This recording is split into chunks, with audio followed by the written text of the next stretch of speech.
So I'm going to talk today on obstacles and opportunities in environmental management. I think most of us can agree that the central problem, or certainly a central problem facing societies today, is how do we achieve a sustainable future? How can we grow economically without compromising the options that we leave for future generations? Many of you, no, a few of you, will remember the comic strip character Pogo, very popular in the United States, who had many wise sayings, one of which is, we are faced with insurmountable opportunities. And that really was the inspiration for the title of my lecture today on obstacles and opportunities in environmental management. So let me discuss first of all what I consider some of the obstacles. One of them is what I call the Swamp of Uniqueness. This is the notion that every system is unique and therefore we have to treat everyone as unique. Every ecosystem is unique. Even a rainforest in Panama is different than a rainforest in Brazil. But despite that, community ecology has developed approaches that allow us to classify the kinds of vegetation that we should see in particular temperature and precipitation regimes. Not the exact species composition, but where one would have deciduous forest, where one would have desert, etc. Every management challenge is unique. The lobster gangs of Maine provided a solution to a common pool resource problem there. Steve Lansing's work on the water temples of Bali addressed a different kind of problem. The Tribunal de las Aguas of Valencia, which is a millennium old, the oldest democratic institution in Europe, developed to resolve irrigation disputes. But despite the fact that these are different, they have common ingredients. They are, in fact, problems in common pool resources and public goods in which there's a need for sharing of an environment and finding ways to solve these problems. So many of these problems have similar structures and are going to require a systems-based approach to addressing them. System-based approaches have begun to make their way into fisheries management, certainly in the United States, thanks to people like Jane Lubchenco, who spent years on the Bayer board and then became the administrator of NOAA. And there are many people here, I know, who have been very committed to systems-based approaches to management for a long time. But these ideas are beginning to make their way into the development of theoretical frameworks, conceptual frameworks for dealing with environmental problems. Forests now being managed to a larger extent as complex adaptive systems. And meeting that challenge of dealing with systems and things at different scales can benefit also from a mathematical framework. And this actually is nearly a century old. The work of people like Vito Volterra. Fisheries management got inspired by Volterra's work. Volterra was a great mathematician, but inspired by his son-in-law, Umberto d'Ancona, a great biologist in his own right, fisheries biologist, who interested his father-in-law in the fluctuations of the Adriatic fisheries. And Volterra developed some modeling frameworks that are still quite influential today. So that's the first obstacle. The second obstacle is what I call the temple of the discipline. That's not a problem that exists at Bayer, but it's a problem that exists in our universities because academia creates silos. There are economics departments, there are biology departments, there are ecology departments, etc. And often there's not enough crossing between them. That's one of the reasons Bayer was developed as a way to try to cross these borders. We've got to find true multidisciplinary approaches to addressing these problems, ones that don't recognize the boundaries between disciplines. And until we do that, we're not adequately going to address these problems. The third obstacle is the systems we're dealing with are complex. As I'll show you, they are what we call complex adaptive systems. But this has arisen in a number of different ways in the ecological literature ever since Darwin talked about the tangled bank. What's the relationship between the whole and the parts? Is there a balance of nature? I think the key point I want to get across here is if we're interested in sustainability, we've got to take the same approach to the relationship between the macroscopic and the microscopic that's been taken in physics and allowed the great advances through the development of statistical mechanics and thermodynamics. Understanding that when you go to boil water or put it under, or put a gas under pressure, or to cool it, what you're doing, you don't think about the mathematics every time you do it. You probably don't think about the mathematics anytime you do it. But what's going on is a lot of molecules that are moving around, increasing their activity, and from that there are emergent patterns and eventually phase transitions that allow you to drink tea in the long run. So we've got to do the same thing for ecological systems, for socioeconomic systems. Focus on the macroscopic features, those are what are interesting to us, while recognizing the controls of those that really resting at lower levels of organization and the interactions of large numbers of individuals. The fourth obstacle I want to identify is really discounting the present as the enemy of the future. The unwillingness to make sacrifices in consumption patterns now in order to preserve things for the future, which of course is made harder by the fact that if you look far enough into the future, none of us is going to be there. It's our children, our grandchildren, etc. So there's a discounting going on, and the question, how much should we be leaving for future generations? And the last obstacle is probably the greatest, which is us, people. What I call the most dangerous species. We'll be addressing the challenge of the commons. And so dealing with these sorts of issues, I think, are the challenges I want to address mostly in this lecture, and I'll come back to this. I'll repeat this slide in a little bit. How do we go from these obstacles to opportunities? Well, let me start back at the beginning. There are characteristic regularities in the macroscopic patterns that we see in ecological systems, whether we're dealing with forest or freshwater systems or marine systems. There are emergent properties. The species compositions are different, some of the details are different, but what we're usually really concerned about, even for a particular system, is not whether they're exactly the same number of individuals of every species all the time. Not only is that impossible, that wouldn't be good for the system, but whether the macroscopic functional properties of those systems can be preserved over time. And that has to be the goal of management. The fact that there are these emergent properties gives us a challenge, which is to understand not only how these macroscopic patterns sustain the services we derive for systems, but how do we relate the phenomena across scale? Going back to that, the picture of the molecules under pressure that I showed you, how do we go from cells to organisms, from organisms to groups of organisms, and to ecosystems and the biosphere, and to ask questions like how robust are the properties of ecosystems? Because it's those properties and their robustness that are crucial to sustaining the services we derive. How does the robustness of the macroscopic properties depend upon the details at the finer scales? If we lose a particular species, what's that going to do to what we really care about in the system? If we don't lose a species, but even lose it to half its abundance, what effect will that have? Are ecosystems at critical points? Something that Martin Skeffer, who's been here this week, has addressed a lot of attention to. Steve Carpenter, Brian Walker, and others, are systems about to go through changes. So there are well-established methods for doing the scaling, modeling techniques. What I just showed you, and I'll go back there, is an example that we did of forest growth models pioneered by Dan Botkin, Steve Pacala, Hank Schugert, and others, in which one gives rules for what individual plants do, how they utilize nutrients, how they grow, how they shade each other out. And from that, you can simulate to a good degree what the composition of the system will look like over time. Now, you saw that that was dynamically changing.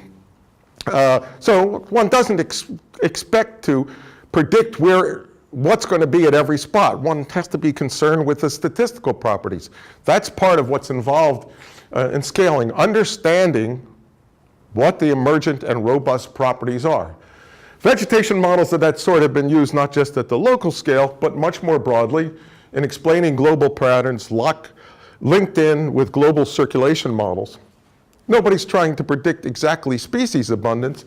It's more like what you'll see here in the work of Mick Follows, with whom we're collaborating, and others, in which they've built a global model for plankton species in the oceans, and very successfully predicting not where every species is, but where what they call ecotypes, groups of species, Prochlorococcus species, Psittacoccus species, diatoms, large eukaryotes, can be well predicted. You can see those color zones on the map, but it's impossible to predict exactly which species are going to be where.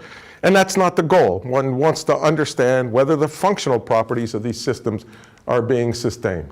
And the dynamics may not be uniquely determined by physical factors. Just knowing the physics doesn't tell you what's going to be there. For example, my student Carlos Staver and I, working with Sally Archibald in South Africa, have been interested in global vegetation patterns, in particular, the interface between savanna and forest. And there are areas in which one expects savanna to occur deterministically, according to the modeling frameworks, and it does, and areas where one should have forest, like here, and you do. But there are other areas in which the system could sustain either forest or savanna. And what we think is going on, and inspired by William Bond's work, is that fire is the determinant of the system. When one has a system dominated by grass, this stimulates fires. As long as those fires are occurring, that prevents the saplings from growing up and to become adult trees. But once they escape in size, one's in an alternative stable state. So we think fire is what's determining what's going on in this bistable regime. And we've built a mathematical model that I don't have time to show you today, but I'll be happy to give you the references. But it's a system of equations that describes the transitions from grass to saplings to trees, and to trees of various types. And when all is said and done, we get a picture much like this one taken from Martin Scheffer's work, in which at low conditions, which means here low precipitation, the ecosystem state is high, meaning in this case grass cover is high, because if precipitation is low, or do I have this backwards? No, if precipitation is low, then fire occurs easily, and this makes it a self-sustaining system. At high precipitation, fire is suppressed, and the system advances to the forested system. But in the middle, one gets this bistable region. And this suggests that as we change climatic regimes, we could be flipping systems, depending on which way we're going from, for example, from forested systems to grassland systems. So savannas represent a stable alternative to forest, with the long-term temporal persistence maintained by fire, and of course, the spatial contiguous conditions. But as Carpenter and Scheffer and others have shown, shallow lakes show similar behavior. So too do pathogen systems. Buzz Holling's earlier work on the spruce budworm demonstrated behavior exactly like this. And I think this is an important and exciting area, and an important area because climate change threatens shifts of this sort. Well, ultimately, in all of these, we've built up from what individuals are doing to these emergent macroscopic patterns. These are starlings in Rome. It's just a fantastic movie, and a lot of my work actually has been modeling aggregations of more of fish than of birds, but it's a similar approach where one builds rules for what individuals are doing and develops the statistical mechanics of the collectives. But you can see these, but they're not all starlings. Some of you may have noticed a hawk right there that's driving this behavior. But individuals are just reacting to their nearest neighbors, and these fantastic emergent patterns result. These are examples, as are the forests, and are the oceans, of what are called complex adaptive systems. That means systems that are made up of individual agents that interact with each other locally, and on the basis of those interactions, give rise to emergent patterns that then feed back to affect the individual behaviors. Ken Arrow, Paul Ehrlich, and I recently published a paper in a book edited by Scott Barrett in honor of Partha Dasgupta on the challenges posed by this. And in fact, one of the Bayer products from about 3 years ago that's recently appeared in Environmental and Developmental Economics that involved many of us was on this same topic. How do you deal with complex adaptive systems? How do you deal with systems in which you care about the emergent patterns, but in which it's individuals that provide the levers, and it's individuals who you have to incentivize? Not only ecological systems, but the socioeconomic systems with which they are linked are complex adaptive systems. In 2008, together with Bob May and George Sugihara, I wrote a paper that appeared in Nature. This was 6 months before Lehman Brothers collapsed and the markets collapsed. And we said, modestly, we're just ecologists, but we think there's some common ground in looking at financial systems and ecosystems. And we've just been reading about what's going on in the financial systems, and things seem to be getting too overconnected. And if I were you, I would worry. In fact, we said, who knows, for instance, how the present concern over subprime loans will pan out. Now, I wish I'd actually read this paper and not just written it, because we know what happened just a few months later, and I don't think it was because we wrote this paper. But many systems, ecological systems or financial systems, have the potential for sudden changes. And too often those changes are not changes we want to occur. And Martin Skeffer has been in the lead in bringing together many of these examples in his excellent book in the Princeton Press series called Critical Transitions in Nature and Society, and organizing a number of efforts to look at these critical transitions in systems ranging from ecological and economic systems to medical systems, trying to predict the onset of migraine headaches, of epileptic seizures, of cardiac arrhythmias, et cetera. These all have similar features to them. They're not all give the same signal, but they're a class of early warning indicators that tell you what kind of a change is about to take place. And though I think we need to be careful in moving into this area, I think it's one of the most exciting developments in systems, ecology, and sustainability. So let me go back to what I said was going to be the theme of most of what I'm going to say, people and the challenges of the commons. So as most of you will agree with me, I suspect, on many core environmental issues, scientific consensus is strong. Scientific consensus is strong that the environment is warming, that there's increasing variation, that humans are at least to a large extent responsible, and that humans are the only ones who can do anything about it. But if this is the case, why is it that we haven't taken adequate action to address these problems?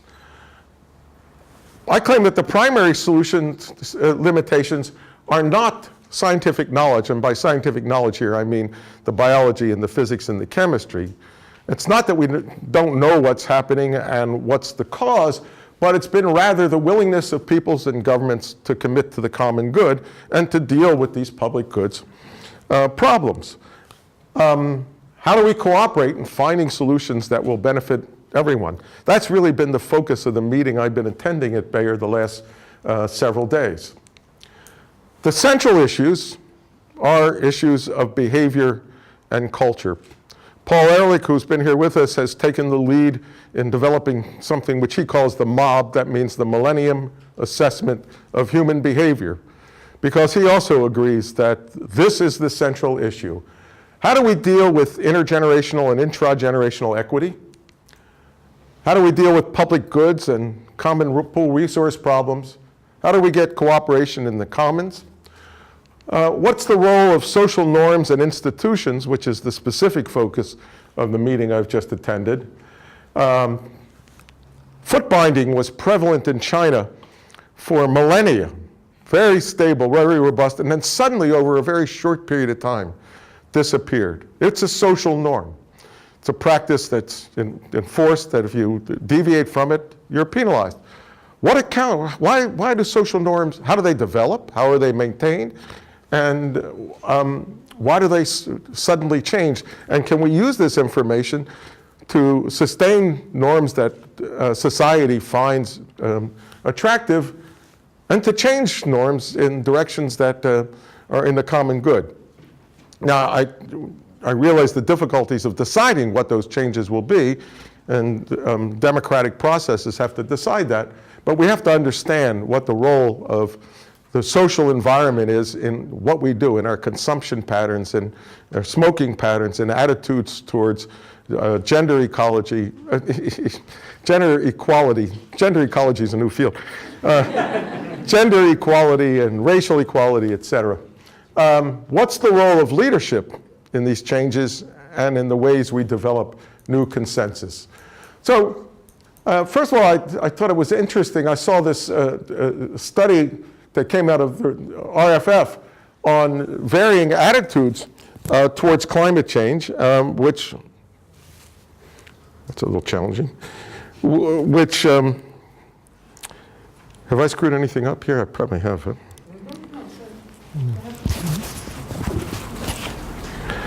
Okay, do you mind if I keep talking while you're doing that? No, you can keep talking.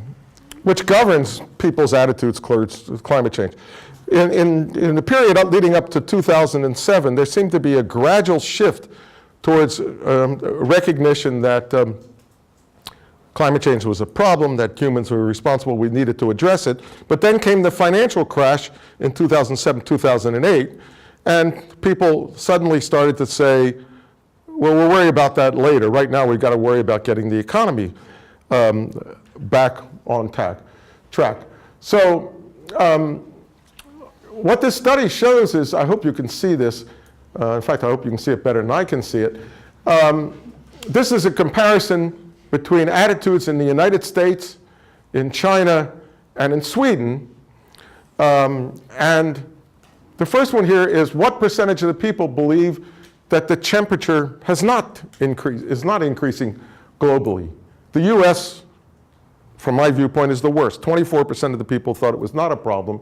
In China and in Sweden, the numbers were similar, around 5 or 6%. People were asked, do you believe humans have affected the temperature increase? 73% in the US, which is better than I might have predicted, thought it had, but in China it was 96%, in Sweden it was 94%.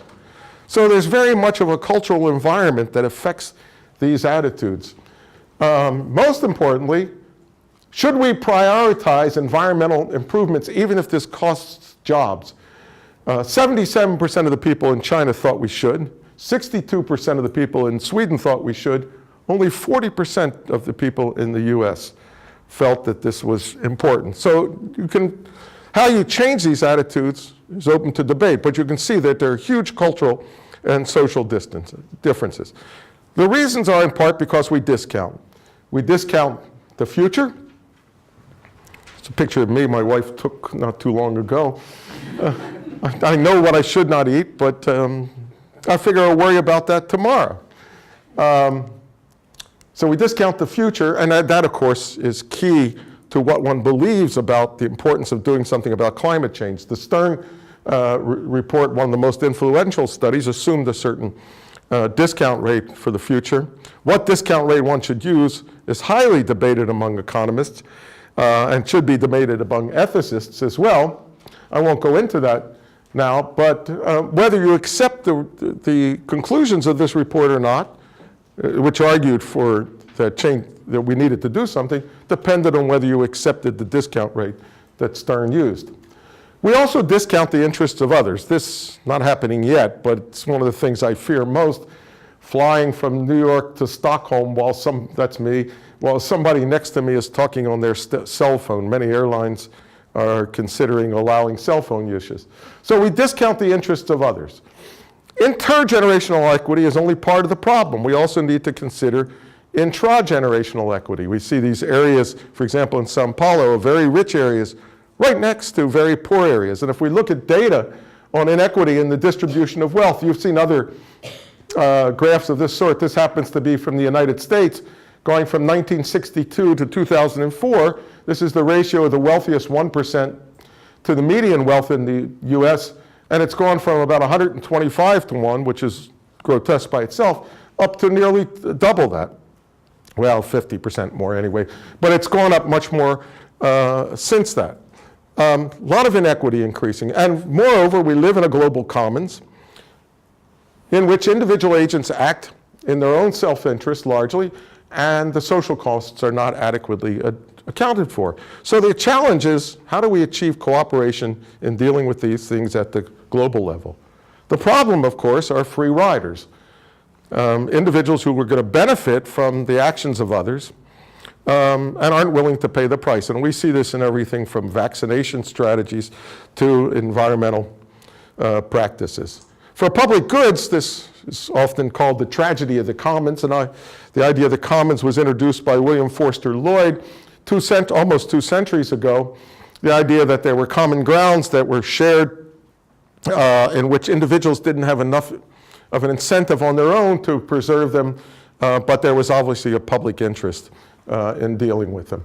The solution, according to Garrett Hardin, who rediscovered Lloyd's work and wrote about it in around 1960, and Lynn Ostrom, who really showed how this could work, was mutual coercion, mutually agreed upon. Mutual agreements that allowed self-governance. Now, these things worked well at small scales, but the real challenge, as I'll come back to at the end, is how to scale up. In societies, we often do this through insurance arrangements that spread the risk and create what amount to public goods and common pool resources. Let me give you a couple examples of work I've been involved with Avinash Dixit, a game theorist, economist at Princeton, and Dan Rubenstein, a colleague in my department. We got interested in the sharing of grazing grounds in East Africa. Dan works in East Africa. Avinash and I were interested in it as a model for how to address these problems. So what this means, and this is common among many different tribes and groups there, is that I have land on which I graze my cattle. Carl Folke has land on which he grazes his cattle. You didn't know about that, did you? And this year I'm having bad conditions, and I say, can I send my cattle to your land to graze? And he says, well, why should I do that? And I say, well, because next year the situations might be reversed, and you can send yours back to me. So that's an insurance arrangement. And whether he agrees to that will depend on, of course, his assessment of the uncertainties, but also his discount rate. So we looked at this. I'll show you the mathematical framework we developed. We assumed a simple model. There are good years and there are bad years. And when one has a good year and one has a bad year, you move cattle, M is the number, from the bad to the good. And you compute what the total welfare would be, and it looks something like this. This is the total welfare. This is what's going on in the good locale. A1 is the yield from there. X1 is how many cattle were there to start with, and M are the number that are moved. And they're subtracted over here. So you add that up, and then you subtract the costs of the investment in maintaining the land and maintaining the cattle. So in one is sort of a public good, and the other is your own interest. So what we start off doing is saying, what would maximize this? Suppose somebody were in charge of this system and moving cattle back and forth in order to maintain total welfare. What would be the optimal solution? So that's the social optimum, which we find first. But then we say, but there is nobody of that sort. So we have to ask, is this Nash? Is this going to be sustainable in a game theoretic sense? And that turns out, we can easily show, depends on the discount rate. And then if that's not sustainable, we can ask, are there second best solutions? That is, maybe Carl Folke says to me, no, but you can send me 10 cows this year, and I realize that means I can only send you 10 next year. So that's a constrained optimization problem to find the best solution of that sort. It's also the case that a lot of these individuals in East Africa have some relationships to each other. So we also looked at the effects of prosociality, which of course enhances the chances of cooperation. Prosociality is an important, meaning caring about others, important ingredient in all this, but no time to talk much about that today. The second example I'll give you is where one actually develops a fairness norm. So Maya Schluter, who's been here for this meeting, and Alessandro Tavoni and I got interested in system. Maya works on actually water extraction systems in Uzbekistan, and systems in which one is withdrawing a resource from a common pool, and where everybody would be better off if everybody withdrew that resource at a lower rate, but there's a temptation to the individual to withdraw at a higher rate. So individuals who want to cooperate and withdraw at a lower rate band together and exert some punishment, we call it ostracism, on the individuals who withdraw at the higher rate. So we developed a model. I'm not going to put just part of the model I'm going to put up here. We have a model for the dynamics of the resource in relation to the extraction. And then we look at the utilities associated with the cooperators, whose utility is a function of their effort and the resource level, and the utility of the defectors, those that withdraw at a higher rate. So pi sub d will be larger than pi sub c, but then there's a cost function. F sub c is the number of cooperators, and they impose this ostracism on it according to some function, and then we look at the evolution of this system.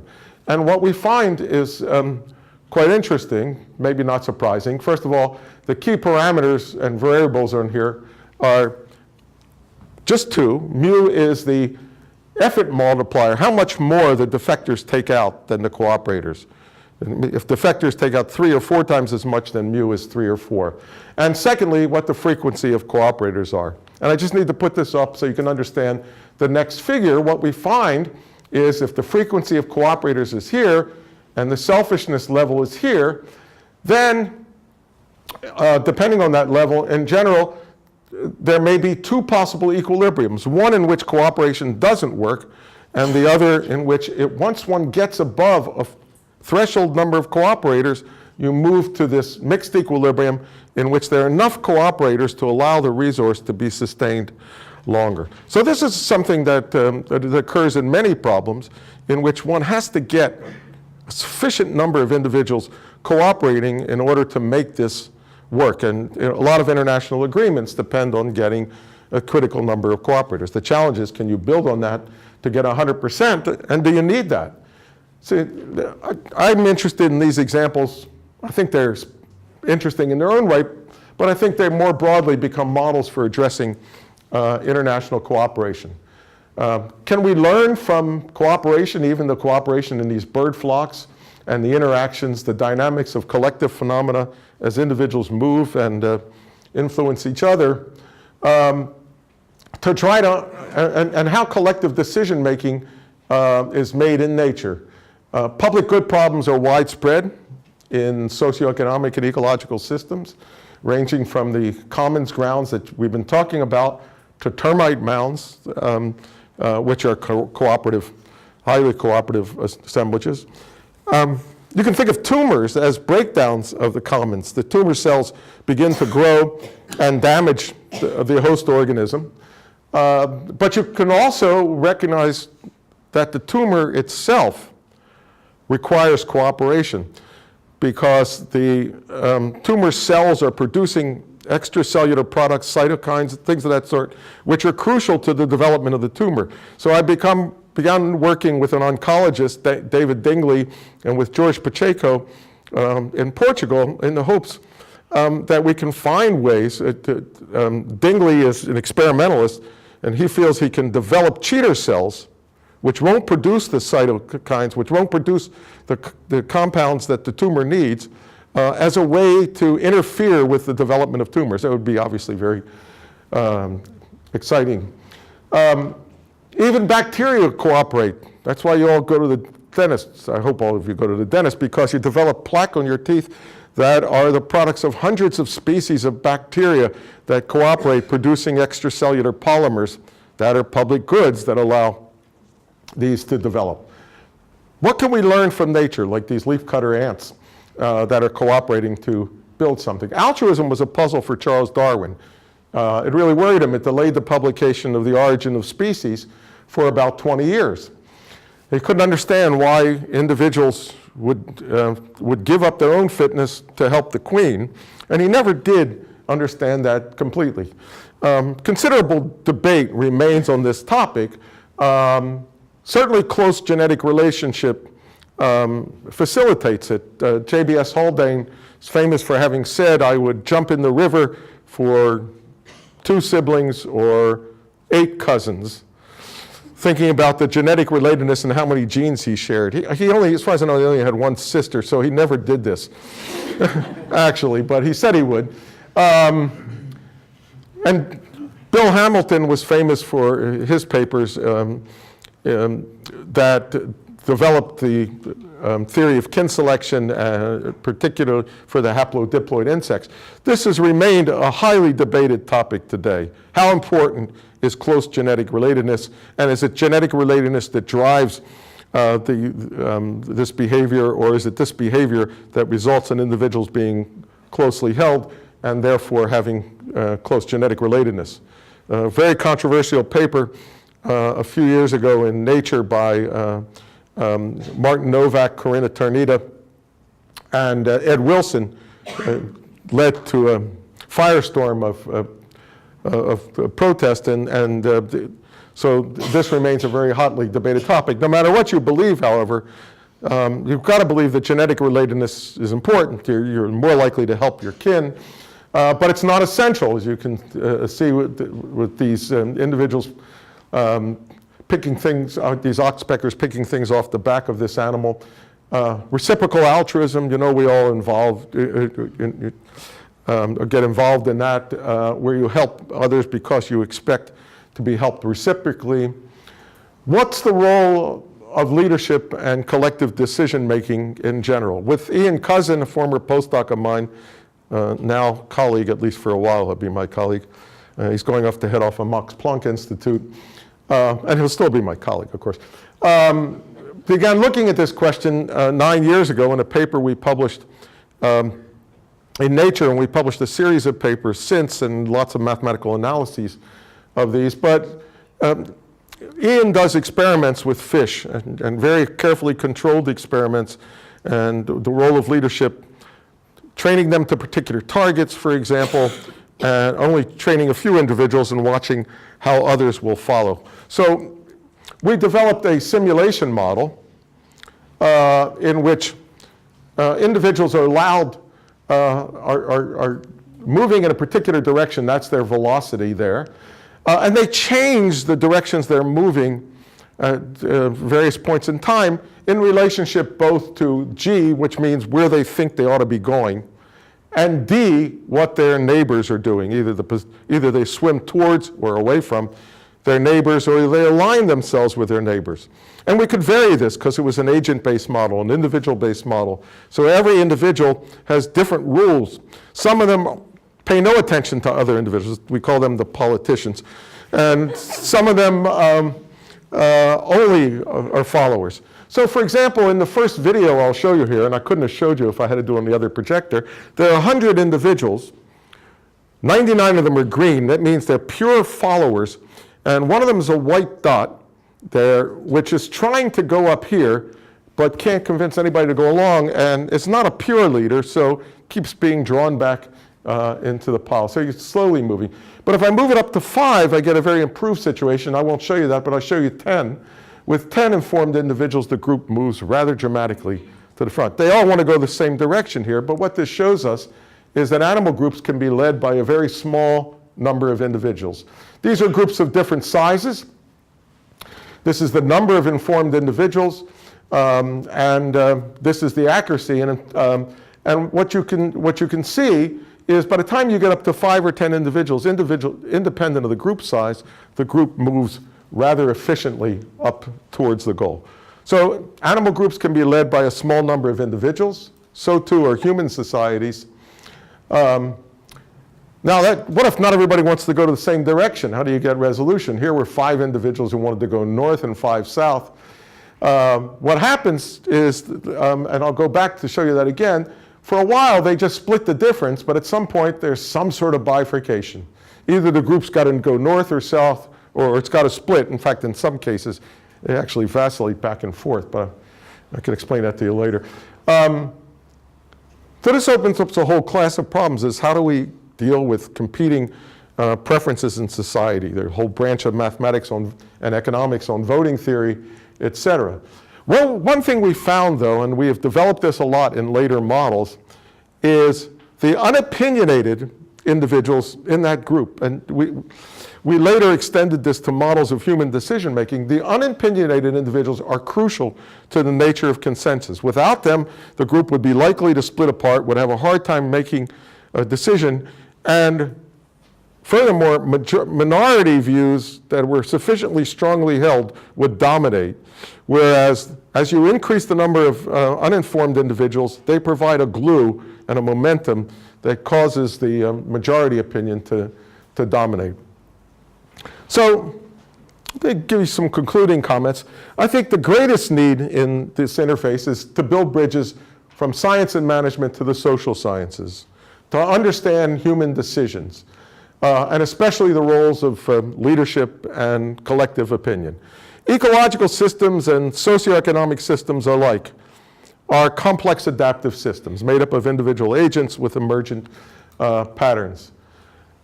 We often hear discussion of Adam Smith's invisible hand and the notion that an economic system left to its own devices will find an efficient, in the economic jargon, equilibrium. Adam Smith talked about the fact that the butcher, the baker, the individual in these societies isn't trying to do things for the good of society, but through his actions. That was the only gender term used in those days. Through his actions will benefit society.